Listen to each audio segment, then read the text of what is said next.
para que podamos alcanzar al mayor número de personas, para que en tu negocio, en tu consultorio médico, en tu bufete de abogados, en tus despachos de contaduría, en tu taller de carpintería, Dios nos llama a nosotros para que seamos luz. Y mientras nosotros no estamos haciendo nada, los malos van a prosperar. Decía un gran hombre que la maldad existe porque los buenos no hacen nada. Entonces, si nos limitamos a ser cristianos de domingo y solamente venimos el domingo a persinarnos y a tener un devocional, oír la palabra, y no entendemos la responsabilidad tan enorme que Dios nos ha encomendado, estamos muy, muy lejos de poder verdaderamente presentarnos delante de Dios sin tener nada de qué avergonzarnos. El libro de los Jueces describe, repito, una de las peores épocas que atravesó Israel. Fueron tiempos de apostasía muy grandes, por lo que Dios tenía que levantar hombres para que volvieran el corazón del pueblo a Dios.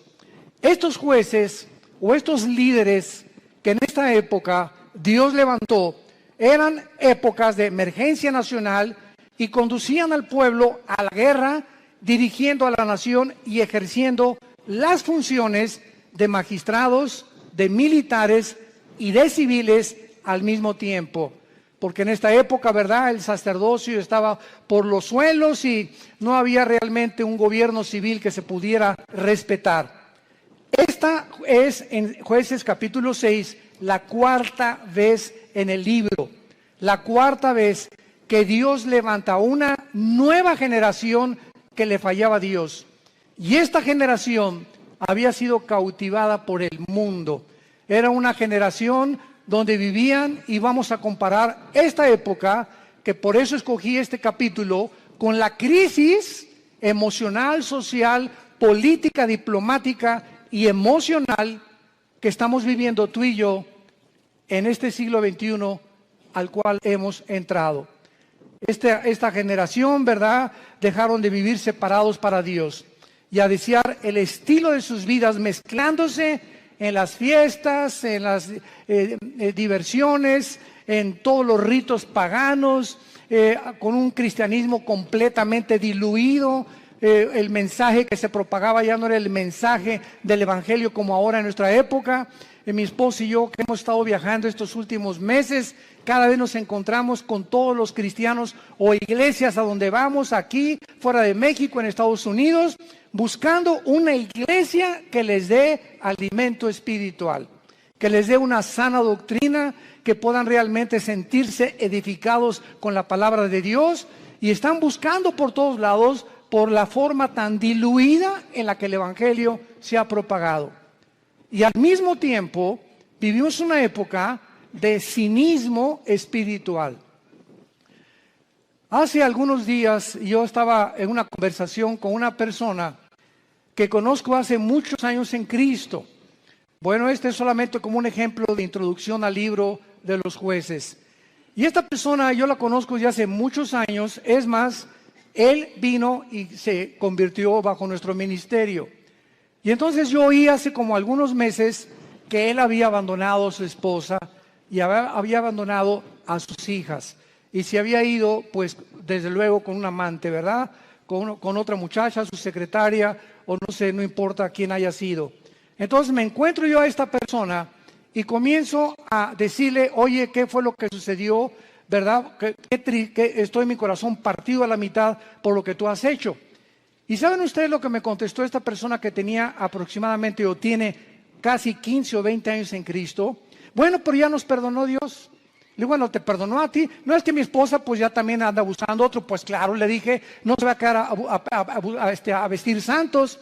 Si tú te vas con la amante y te casas con la otra, tu esposa no se va a quedar a esperarte toda la vida. Entonces no vengas con ese cinismo y decirle, pues ella arregló su vida, ya nos perdonamos los dos y ya me perdonó Dios.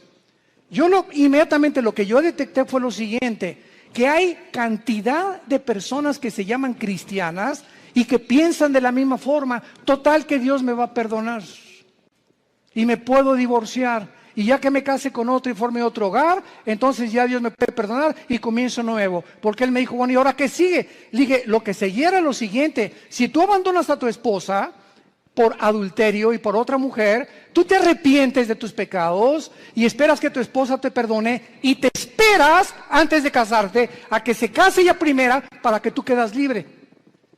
Esa es la forma en la que la Biblia nos traza el divorcio, el adulterio. Para Dios es algo gravísimo el divorcio, gravísimo. Porque es la santidad más grande que existe y la institución más santa que existe, el matrimonio. Y ahora por cualquier cosa, todo mundo busca, hasta porque no me cocina bien, me busco otra cocinera.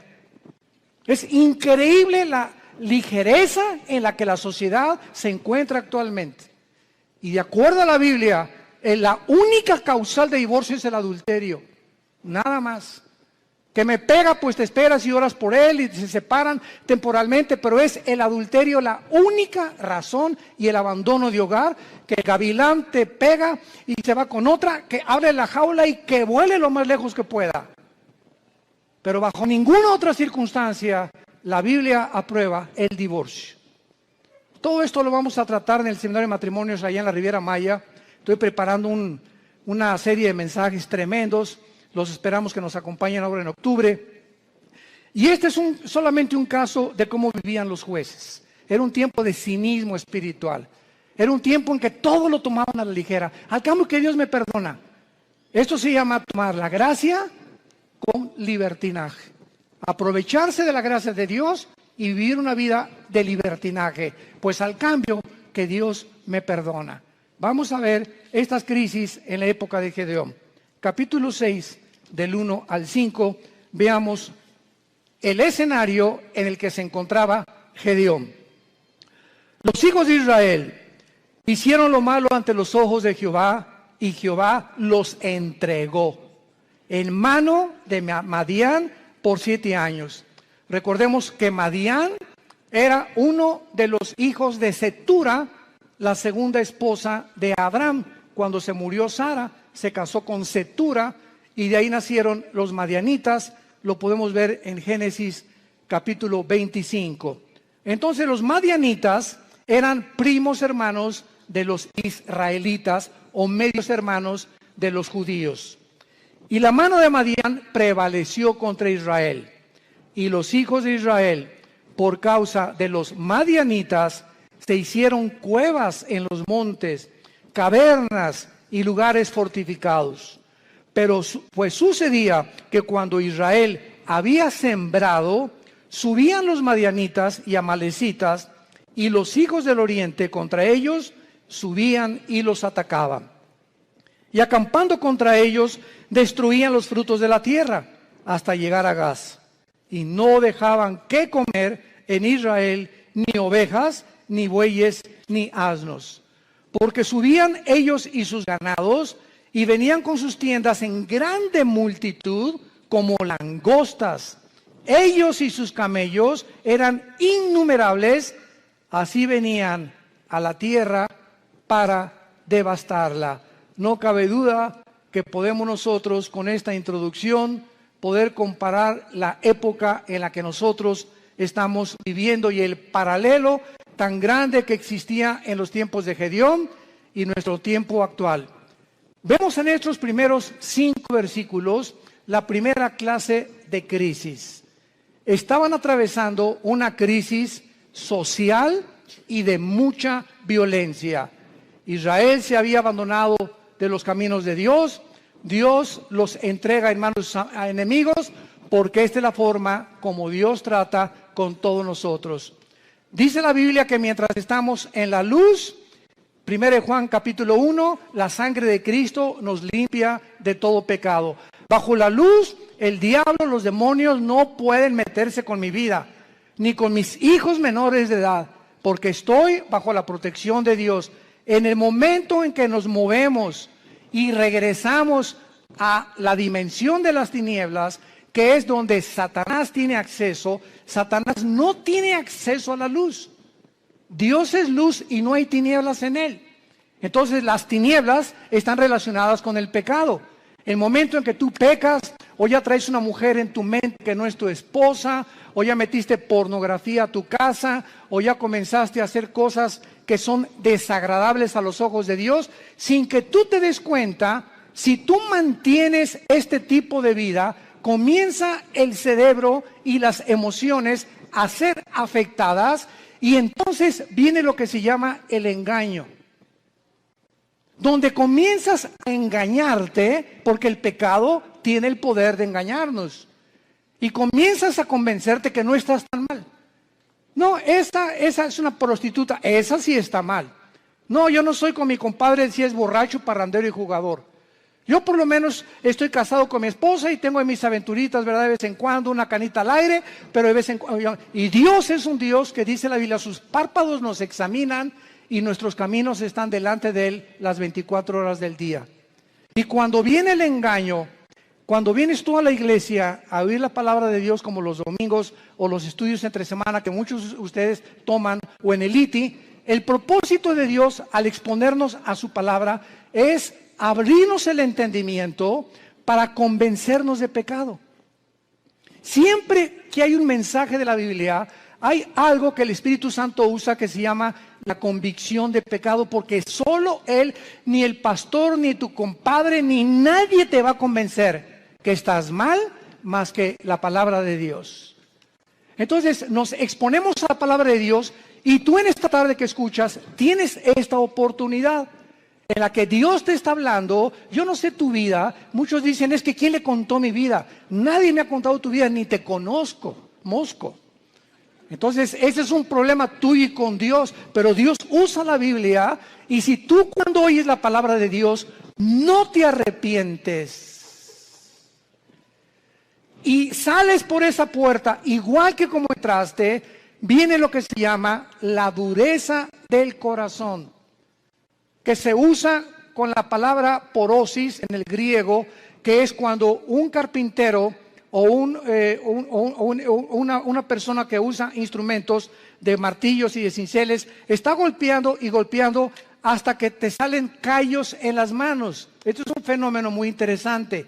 Y cuando te salen callos, lo interesante que el callo no tiene células. Le metes al callo una aguja y no lo sientes. Trátalo y vas a ver cuando te salga un callo, porque es tejido muerto. Y esta palabra se usa en el hebreo y en el griego para describir la dureza del corazón que muchos cristianos comienzan a tener, donde llega el momento que la palabra, como una espada que quiere cortar, ya no corta, porque ya perdiste la sensibilidad al Espíritu Santo. Y entonces, cuando llegas a ese punto donde ya no eres sensible a la palabra de Dios y que no te das cuenta cuán duro está tu corazón, si eres una persona regenerada por el Espíritu Santo y realmente naciste de nuevo, eres un hijo y eres una hija de Dios, Hebreos 12, Dios te va a disciplinar. Y déjame decirte algo, cuando a Dios le queda esa opción de disciplinarnos, su mano es muy, pero muy pesada. Dice en Hebreos 10, horrenda cosa es caer en manos del Dios vivo. Y no les está hablando a los incrédulos, le está hablando a la familia de Dios. Su mano es muy pesada porque Cristo dijo, es preferible que pierdas tu mano, tu pierna, tu brazo o tus ojos o lo que sea físicamente a que entres al infierno entero. ¿Cuántas veces las cosas que nos pasan, accidentes, problemas morales en la familia, etcétera, etcétera, tienen el único propósito de hacer que regresemos a la cruz? Porque Dios sabe, nos ama tanto, tanto, tanto Jesús, que Él prefiere que podamos sufrir físicamente o moralmente con la única razón de regresar a la cruz. Esta crisis social en que estaban viviendo los madianitas provocó, dice la Biblia, que comenzaron a vivir escondidos en cuevas, escondiendo todo lo que tenían, en lugares fortificados, vivían en temor. En segundo lugar, En el versículo 6 dice la Biblia, de este modo empobrecía Israel en gran manera por causa de Madián, y los hijos de Israel clamaron a Jehová. Vemos nosotros que aparte de una crisis social, se encontraban en una crisis emocional y económica.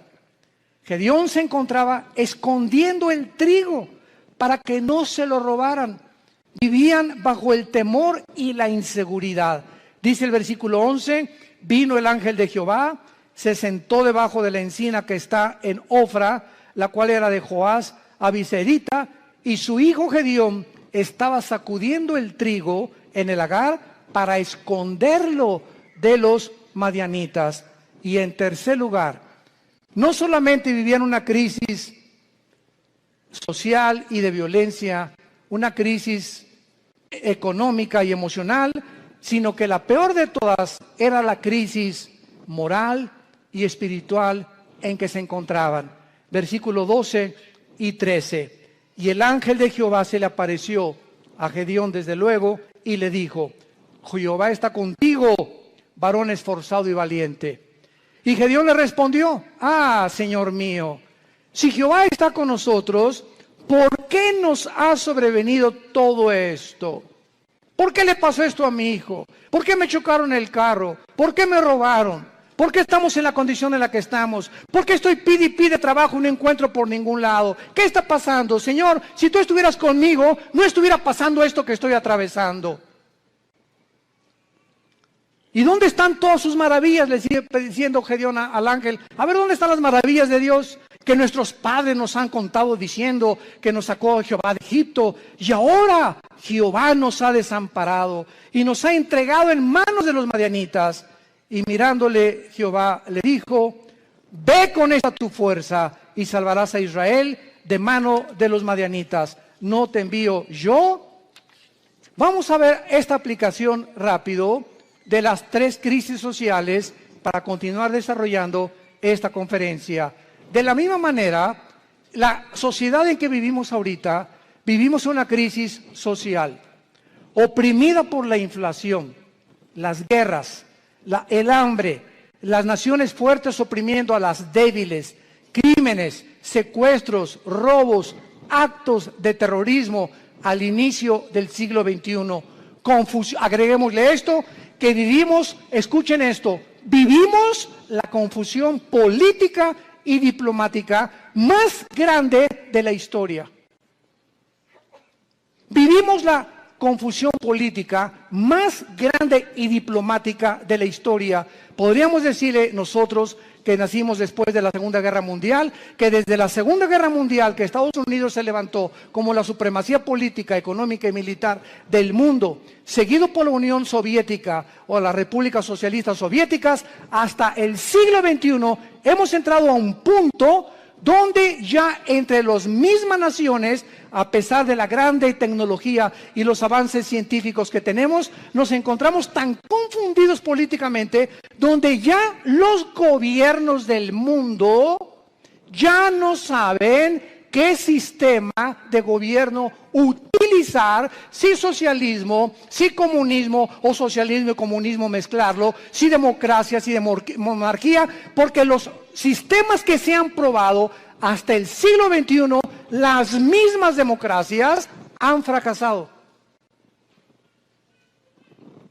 El siglo XX demostró que el comunismo no era un sistema que se podía aplicar a ningún gobierno del mundo.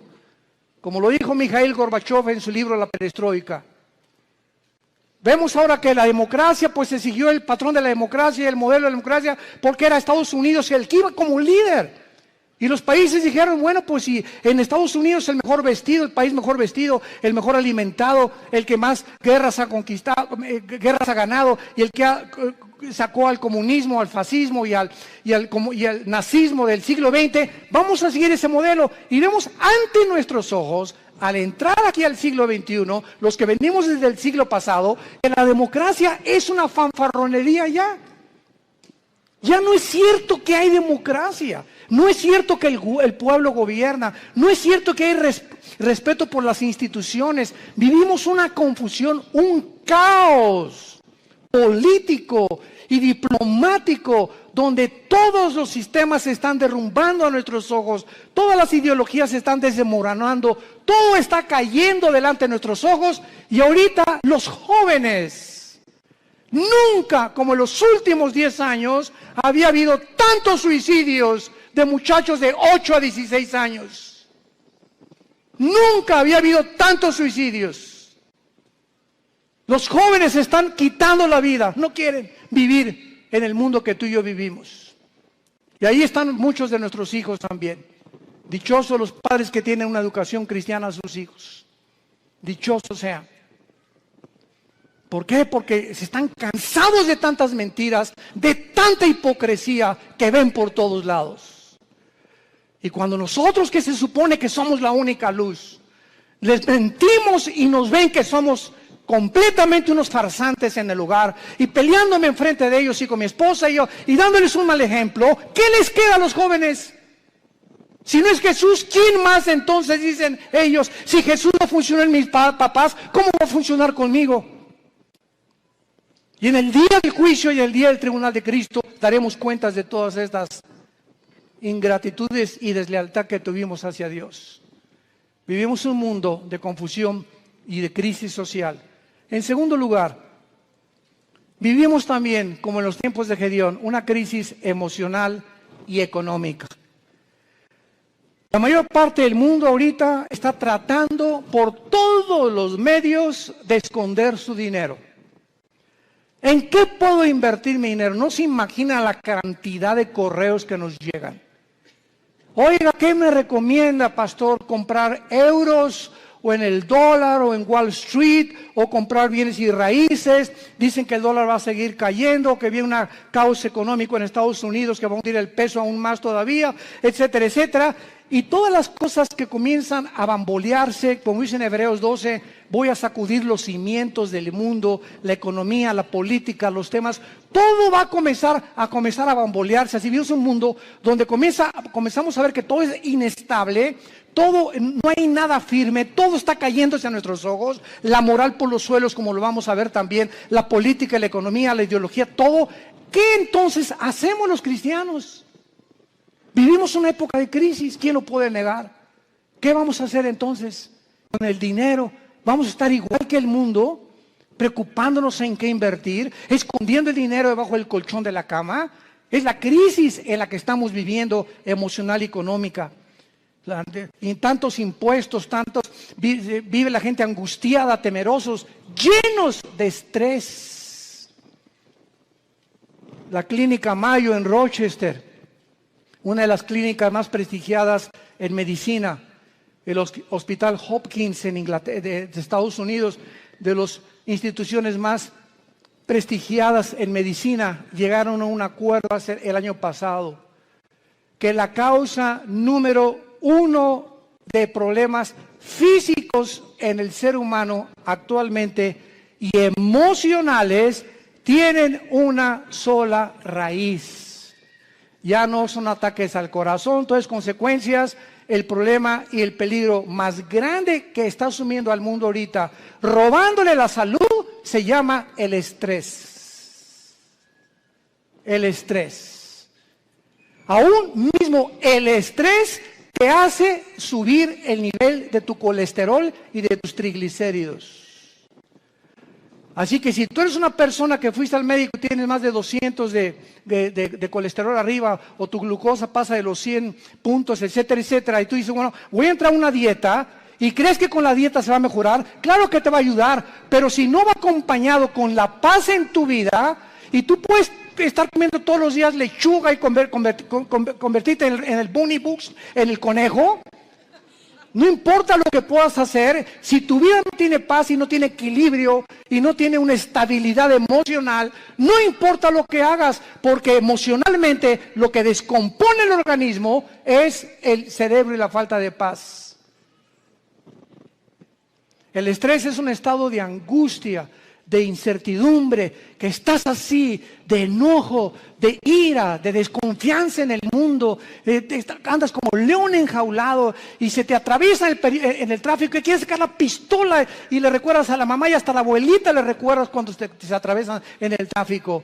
Y llegas a la casa y estás igual. Entonces, tú no vas a llegar a los 40, 50, 60 años de edad como una persona normal. Y vas a comenzar a padecer de enfermedades que tienes una buena dieta, pero te está descomponiendo tu estado emocional. ¿Por qué? Porque no tienes paz. Y hace 2000 años, Jesucristo nos dio la medicina para el estrés. Mateo capítulo 6, versículo 25 en adelante.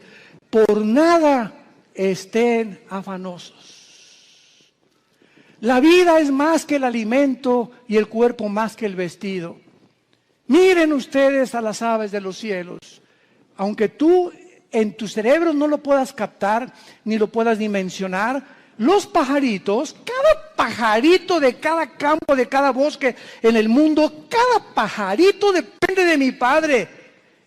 Y Dios les puso a los pajaritos un chip para que nunca veas a un pajarito sembrar, para que nunca veas a un pajarito cosechar, y para que jamás vayas a encontrar que ningún pajarito nunca guardan su comida. No la almacenan en Banamex ni en Bancomer. Y sin embargo, vale $1 cada pajarito, $2.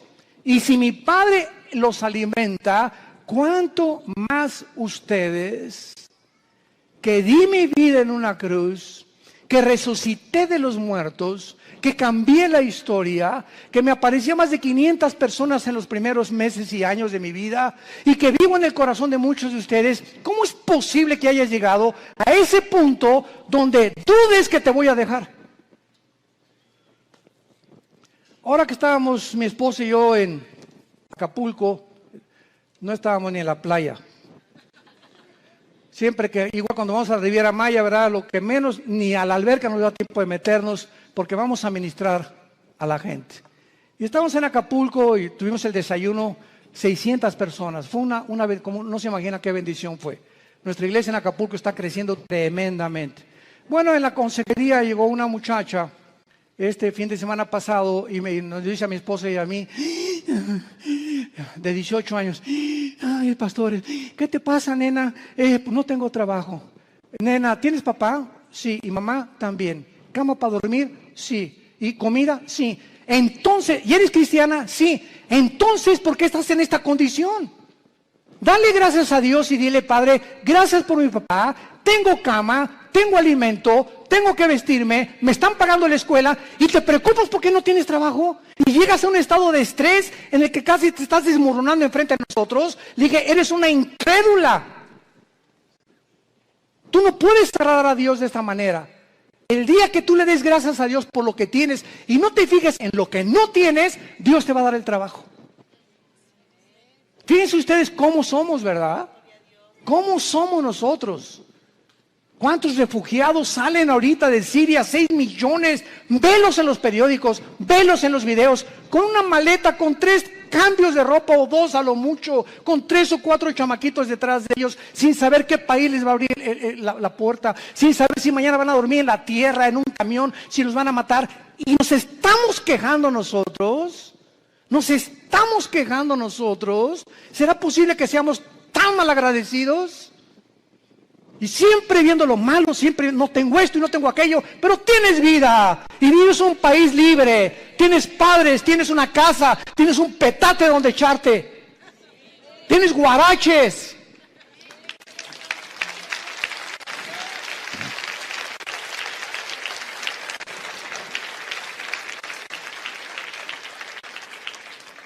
Vivimos una crisis moral y una crisis espiritual, no cabe duda.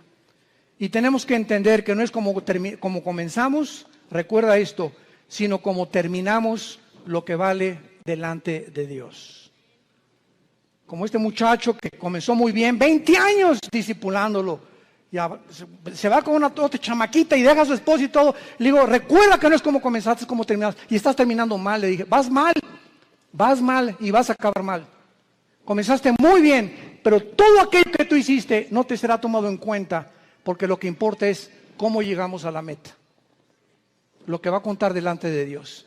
Pues hice un asilo para ancianos, hice un orfanatorio para niños. Eso fue del pasado. Hoy, si tú mueres, hoy en la noche, ahorita saliendo te atropella un camión, se te avienta encima un camión de 10 toneladas y te da como tortilla aplastado y llegas al cielo ahorita mismo en la tarde. ¿Qué le vas a decir a Dios? ¿Qué hiciste con tu vida? Lo alabaste, lo bendeciste. ¿Cuánto de tu tiempo se lo dedicaste a Él? ¿A cuántas personas les hablaste de Jesús? ¿A cuántas personas de tu familia ya has traído a la cruz? Hoy, ¿qué es tu vida? Tú no sabes si hoy es el último día que vivimos. Nadie lo sabe. En Hebreos capítulo 6 hay una exhortación muy fuerte y se nos dice, Hebreos 6, 11 y 2. Pero deseamos que cada uno de ustedes muestre la misma solicitud hasta el fin. Otra vez, no es como comenzamos, sino mantener el mismo ritmo. Por eso se compara la vida cristiana con los maratones en Hebreos 12, que corramos de tal manera que alcancemos el premio. Entonces, no es solamente como comenzamos, sino mantener el ritmo, y vienen los ánimos, y vienen las tormentas, y vienen las lluvias, y problemas, y el dólar, y el petróleo, y las guerras, y nada te apachurra, nada te amedrenta, pues ya sé las cosas, ya me quiero morir. No, de todas las cosas, el espíritu que Dios nos ha dado es un espíritu de poder, es un espíritu de amor, de dominio propio. Pero cuando tú te despegas de este libro y cuando tú abandonas a Dios, viene como una catapulta, como un huracán, como un tsunami, todos los problemas en tu vida y no tienes fuerzas para poder soportarlo, ni para poder resistirlo, y te vienes al suelo y te emborrachas y te drogas y abandonas a tu esposa y comienzas a buscar las salidas fáciles porque no tuviste el poder que no le dijiste al Espíritu Santo que te fortaleciera. Y por eso muchos de ustedes viven una crisis moral, de depresión y de estrés, porque no es cierto que creen en Jesús. Se han soltado de Jesús y en este tiempo de crisis el corazón está siendo probado. Dios nos está probando en esta época porque escúchenme, somos la última generación que estoy seguro que nos vamos en el arrebatamiento de la iglesia. Y por ser la última generación nos va a pasar por el fuego Dios, por el fuego. Y las pruebas van a demostrar cuántos realmente eran hijos e hijas de Dios. Deseamos que cada uno de ustedes muestre la misma solicitud para plena certeza de la esperanza, a fin de que no se hagan perezosos, sino imitadores de aquellos que vean las dos cosas y los dos elementos indispensables, la fe y la paciencia, heredan las promesas. Si tú no confías en Dios y no eres paciente con Dios, tus anhelos, tu destino, tus sueños, tu visión, lo que tú quieras para tus hijos, para tu matrimonio y para tu negocio, no lo verás realizado porque te diste por vencido. Porque tiraste la toalla. Porque dijiste, no, ya, avienten la toalla, paren la pelea. Ya no aguanto tanto trancazo. Y estamos en un mundo donde vemos los campos llenos de cristianos amargados. Llenos así, si pudiéramos hacer una visión espiritual, así, llenos los campos de cristianos quejumbrosos, amargados, estresados, llenos de rencor, nunca aprendieron a perdonar, nunca se sobrepusieron, nunca pudieron descubrir el poder de la resurrección de Jesucristo en sus vidas, y así te van a enterrar y va a poner un letrero ahí en tu tumba que diga, este fulano nació en las tinieblas, vivió en las tinieblas y regresó a las tinieblas. Nunca vio la luz, no la quiso ver. Y en Hebreos 10, otra exhortación con las mismas características. Hebreos 10:35 en adelante. No perdáis pues vuestra confianza, que tiene grande galardón, porque les es necesaria la paciencia, para que habiendo hecho la voluntad de Dios, obtengáis la promesa. Pero aún un poquito, y el que ha de venir vendrá y no tardará, mas el justo vivirá por fe. Y si retrocediere, no agradará a mi alma.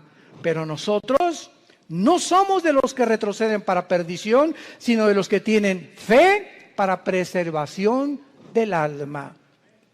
El que tiene al Espíritu de Cristo, porque recibirán poder cuando el Espíritu venga sobre vosotros. El que realmente ha nacido de nuevo, el que ha sido regenerado en su naturaleza y se le ha impartido la naturaleza divina dentro de su alma, esa persona puede caer y puede decir con Pablo, estamos en problemas, pero no desesperados. Estamos con muchas adversidades, pero no angustiados. Perseguidos, mas no desamparados. Derribados, pero no destruidos. Llevando por todas partes la muerte de Jesús en nuestros cuerpos, para que la vida de Jesús se manifieste a través de nuestros cuerpos mortales. Esta es la expresión de un hombre de Dios. Un cristiano verdadero tiene problemas, pero nunca llegará a la angustia. No tengo trabajo. ¿Qué voy a hacer? Nunca llegarás a ese punto de sentirte arrinconado donde no ves ninguna ventana, el mundo se te cerró, todo es tinieblas, porque no puedes ver a través de esas tinieblas, simplemente porque no quieres verla, porque no es cierto que crees en el poder de la resurrección del Hijo de Dios. Decía en Filipenses 2 Pablo, todo lo que antes lo tenía por ganancia lo tengo por basura, con tal de conocerle y ser semejante a él en su muerte, y con el fin de poder conocer el poder de su resurrección. No solamente Cristo nos quiere que seamos iguales a su Hijo en conocimiento, en teología y en cosas intelectuales y de mucho conocimiento bíblico, sino que ese conocimiento nos transforme en guerreros, en guerreras, en hombres y mujeres que empujemos en la generación que tenemos, que no tengamos temor de nada ni de nadie, ni de los alacranes, del hombre, ni de la política que se cae. No tenemos miedo de nada, porque hay un Dios, nuestro reino está allá arriba, ahí viene la ciudad de Jerusalén, ya vienen por nosotros, ya viene una nave espacial grandísima que se llama la Nueva Jerusalén, donde va a aterrizar aquí en Apocalipsis 21 y 22, y donde vamos a vivir para siempre, y esa es la esperanza. Y mientras que se caiga el mundo, que se derrumbe el mundo, pero no me voy a dejar vencer por el mundo, porque el mundo no tiene esperanza. Tú y yo tenemos esperanza. Y esa esperanza es la que tenemos que transfundir a nuestros hijos.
No caigamos en lo que al principio Gedeón estaba cayendo. Si Dios existe, ¿por qué me está sucediendo esto?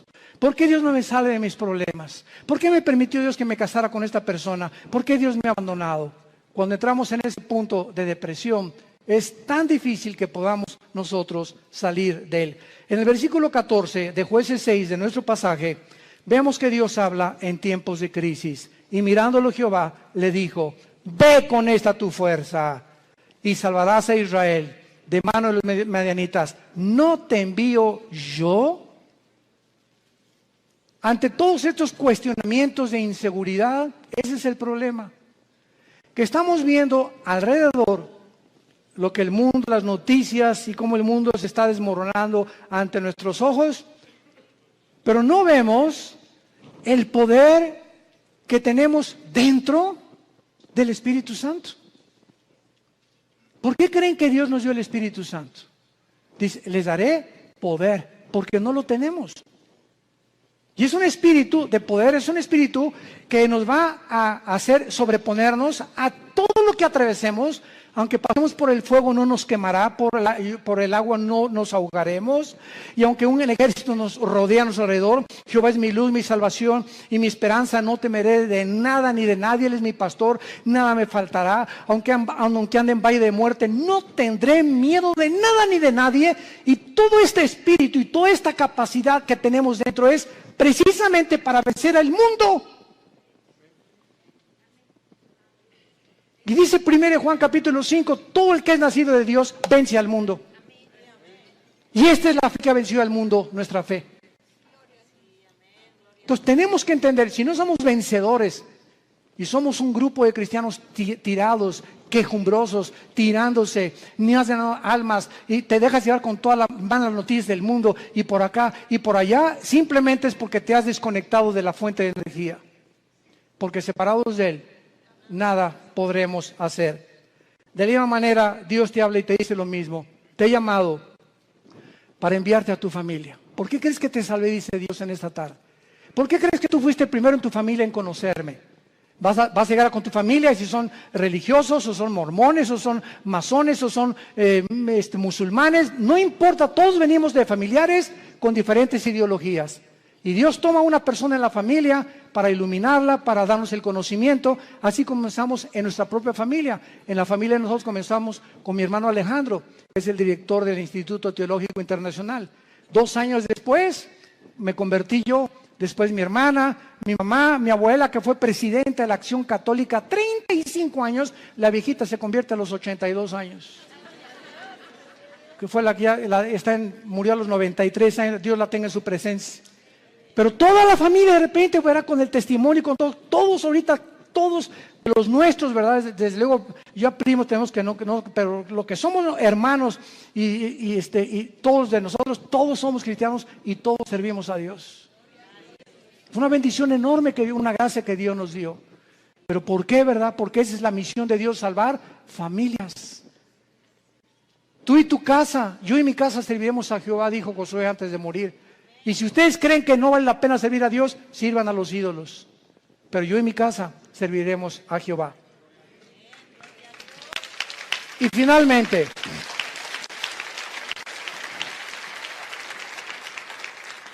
Gedeón le responde a Dios, versículo 15 y 16. Entonces le respondió, Señor mío, ¿con qué salvaré yo a Israel? He aquí que mi familia es pobre en Manasés, y yo el menor en la casa de mi padre. Jehová le dijo, ciertamente, yo estaré contigo, y derrotarás a los madianitas como a un solo hombre. ¿Has tú también argumentado igual con Dios? Señor, pero ¿cómo salvaré a mi familia? ¿Cómo les puedo testificar si soy débil?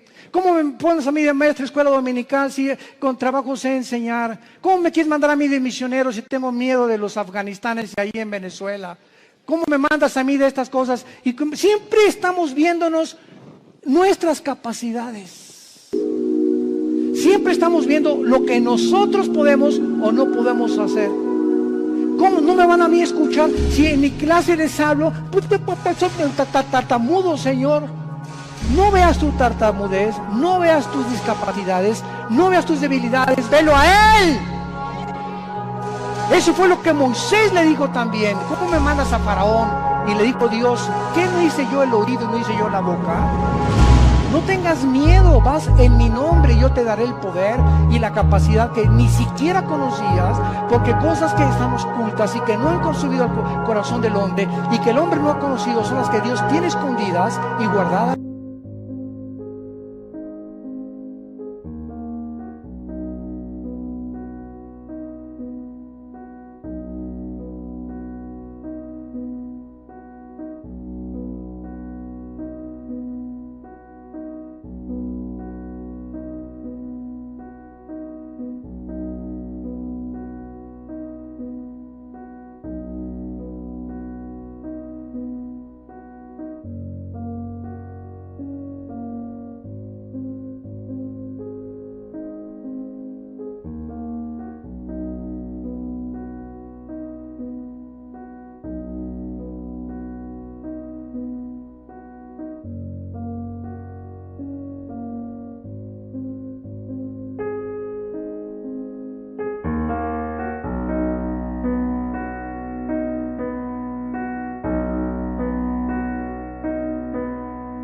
para los que le aman y creen en Él.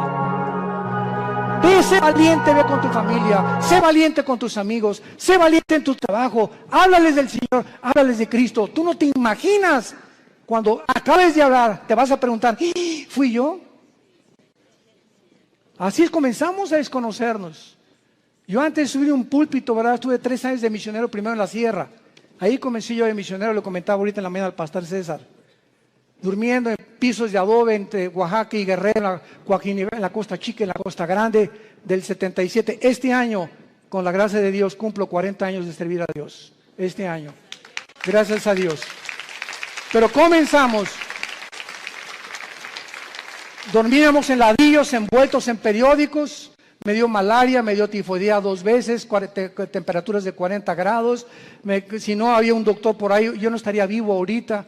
Y en esos 3 años yo entiendo ahora qué es la forma en la que Dios me quería forjar para que ya entrara yo al ministerio en el 79 con el grupo de Luis Palau. Ya en el 81 formamos Vida Nueva para México, ya comenzamos las iglesias en los 80s, pero ha sido unas etapas y un proceso de quebrantamientos, de humillaciones, de pobrezas. No teníamos ni para comer, comíamos lo que arrancábamos de los árboles, lo que yo pescaba ahí en Acapulco. Era una crisis tremenda y todo ese tiempo fue un tiempo de prueba, de quebrantamiento delante de Dios. Pero sabe una cosa, cuando uno pasa eso, uno pierde el miedo, el temor a ser pobre. Porque si ya pasaste por eso, ¿verdad? Hay aquellos de los pirruration. Pero cuando uno fue pobre, y pobre, pero pobre, que duermes en un piso de adobe y no tienes ni siquiera un cojín donde poder dormirte, ya no le tienes miedo a la vida. Le pierdes el miedo a la vida. Porque sabes que sobre cualquier cosa lo peor que te pueda pasar es eso. Y más de allá, la muerte. Y para nosotros es ganancia. Y finalmente, Gedeón, una vez que él comienza a adquirir conciencia de que no es él y que es Dios el que le ha llamado, vemos nosotros que Gedeón en el versículo 18, lo primero que hace es, le dice al ángel de Jehová, que era Cristo desde luego, ven a mi casa y te voy a poner ofrenda. Y él respondió, esperaré que vuelvas. Entrando Gedeón preparó un cabrito y panes, etcétera, etcétera.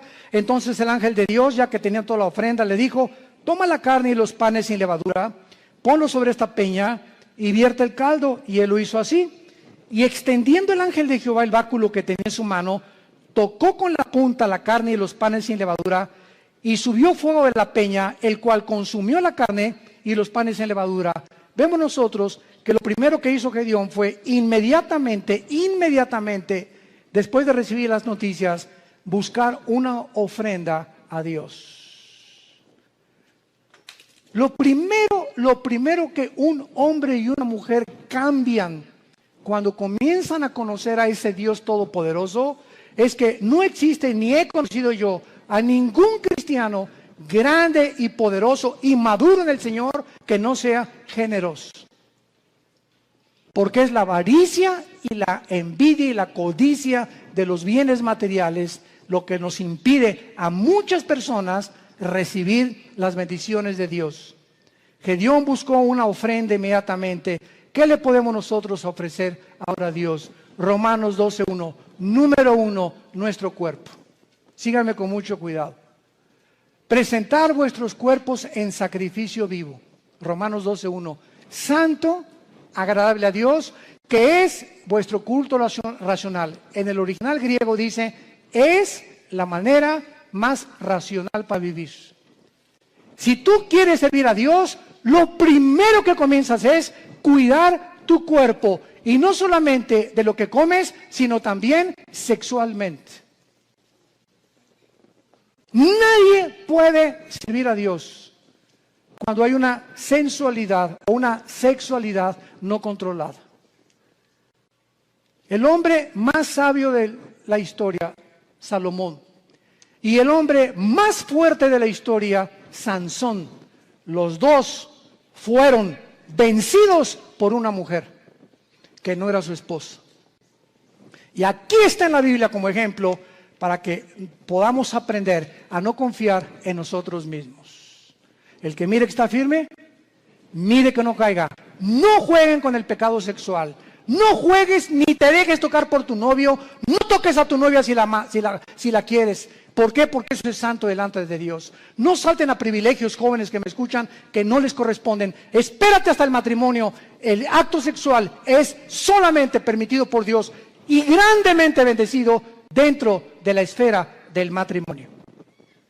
Nunca el acto sexual será bendecido antes o ya casado con otra persona que no sea tu esposa, que se llama adulterio.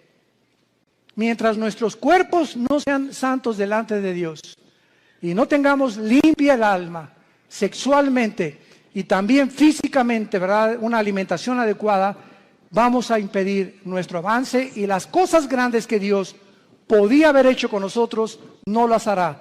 Dios busca hombres y mujeres santos en toda su manera de vivir, para ser usados como instrumentos a un Dios que es santo.